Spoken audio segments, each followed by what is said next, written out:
My injury line is a T6 complete, which means my spinal cord was broken and completely severed in the middle thoracic region.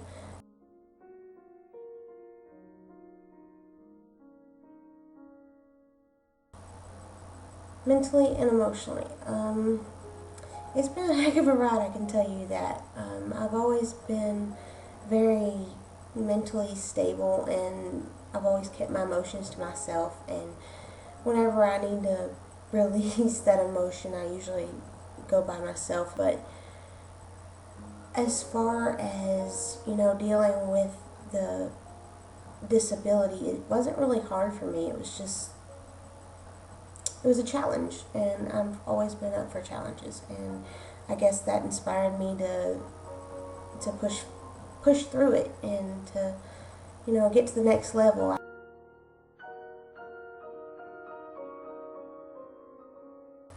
Coming home from the hospital was one of the weirdest things for me. You go from having concrete all the time, and I have dirt. I live in the country, so learning your balance is definitely a big issue before you come home, especially if you don't have concrete all over the place. I had a 2-story house at the time, and we rebuilt, but it was the aspect of learning how to get in and out of the bathtub, without a roll-in shower. And I went to Baylor Rehab, and they taught me all of that, but I didn't really understand that I had to lift myself up that much. At the hospital, I had people who would help me lift up, but coming home, you have to do it yourself. And I was very thankful that my mother was there to help me, because without her, I wouldn't have been able to do really anything when I first got home, because I wasn't used to it.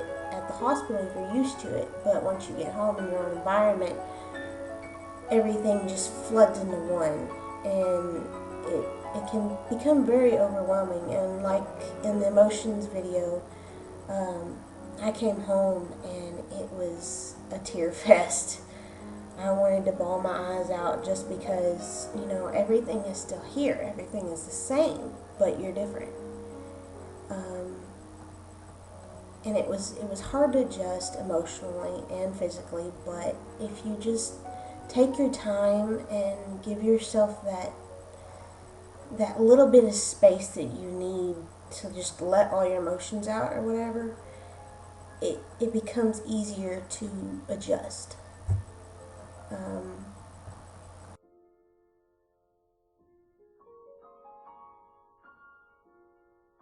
Health issues. If you don't have a urologist before you leave the hospital, I suggest you get one as soon as you get home, because I didn't have one when I first left, and they have now put me on medications to control my pressures, which keeps me from having accidents.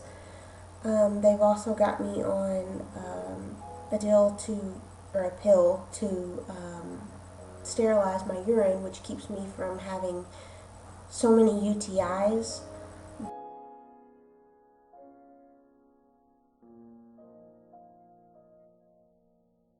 As far as physical therapy is concerned, when I first got home, I was constantly in physical therapy. It's definitely a good thing when you first come home. It keeps you kind of intact, and it helps with the transition of coming home. It's a constant in your life at the time, and when you first get home, it slowly gets you back into your real world. I stretch in the mornings. I have a stand-up frame that I get in for at least an hour to 2 hours a day. But it is very key to keep yourself limber and stretching every day. Because if you don't, your transfers will not be easy at all whatsoever.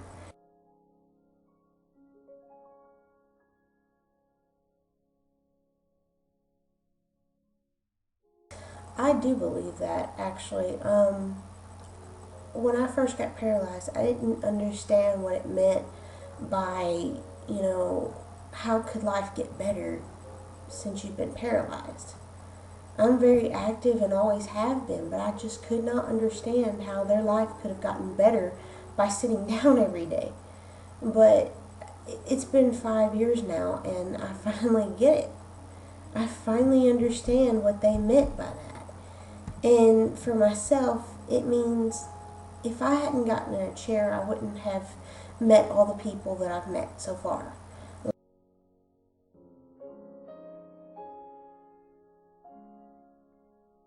Special clothing? No, I actually don't wear any kind of special clothing. I just wear my normal jeans, shorts, capris, anything you normally would wear, basketball shorts. The only thing that I really have that is kind of weird to wear is flip-flops, and that's because they don't stay on my feet. But my mother has kind of come up with a little way to put a stretchy thing on the back of the sandals, and it looks funny, but you know, it works.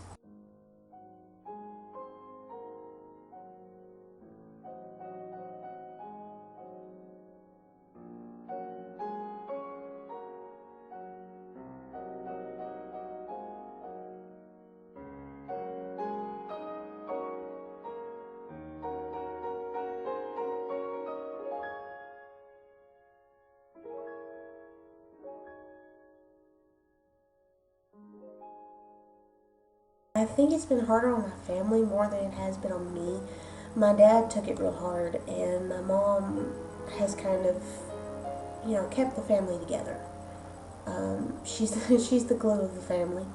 My dad, I'm his baby, so I'm the youngest of the family of three. So he took it hard. My grandparents, my papa, which is my grandpa, took it hard just like my dad did.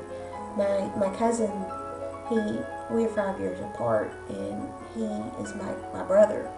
He's my best friend, and he took it really hard. And I am very grateful for every one of my family members, and it has been a tough ride.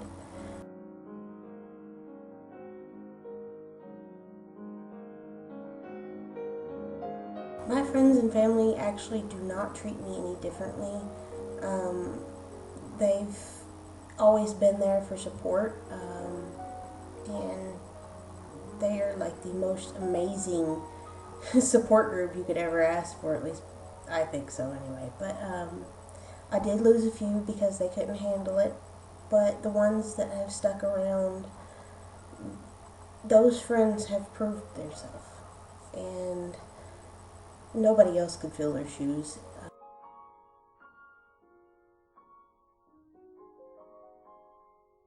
That I'm happy about being in the chair with. I love going to concerts, and when I go, they put the handicapped people up closer to the stage so they can see. And I like getting really close to the bands. I've actually had an instance where I went to see one of my favorite bands, and I actually got to go in the green room because the elevator was in the green room, and I wouldn't have gotten there any other way.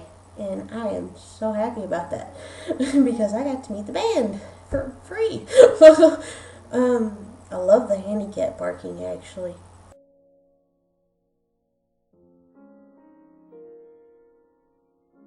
I can drive, actually. I have hand controls inside my car, which if you will look up from ADA accessible vehicles, you will find, and I will post those, some links to places for those. They have a turning seat, actually, that for bigger vehicles, if you can't transfer into the vehicles by yourself, they actually have turning seats that turn and lift up into your car to put you into your seat. The one thing I found really cool is they have pickup trucks, that the whole side of the truck comes out and it drops down a lift where you can back up into that lift and sit in your chair while you're driving, which I thought that was really cool. But I had already had a system that would put the chair into the car for me.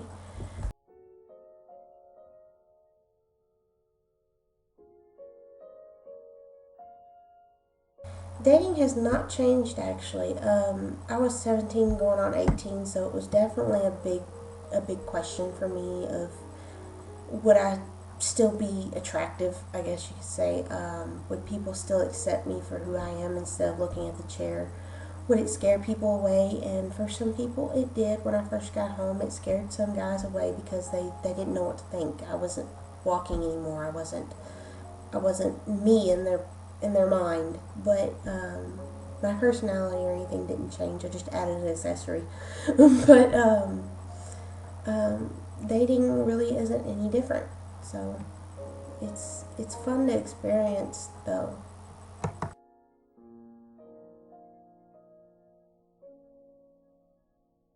Yes, I can still have intercourse. I will be posting links for that because I'm not going into that aspect of things, but I will definitely post links for you who have questions about it, and you can go from there.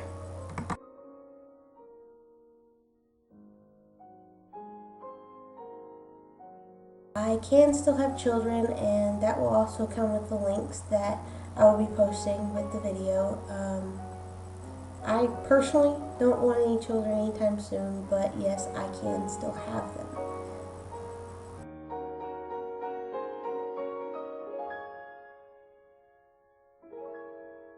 There are a lot of activities for people who are in chairs. They have things like they have the Paralympics, which are really cool to watch. But you can play basketball, baseball. You can play any kind of sport you want. As long as your doctors have approved you for activities of that nature, then it's your choice. I personally don't play any more sports. I used to play softball all the time, but I haven't played it in 5 years, probably 6 now. Roller coasters. I've had people ask me about roller coasters. I can still ride roller coasters. My doctor approved me to ride roller coasters, but I had to wait 2 years, at least 2 years, to ride them because my spine had to stabilize and get back to normal, I guess you could say. But just as long as your doctor has approved your activities, then you should be fine unless told otherwise. So have fun with it.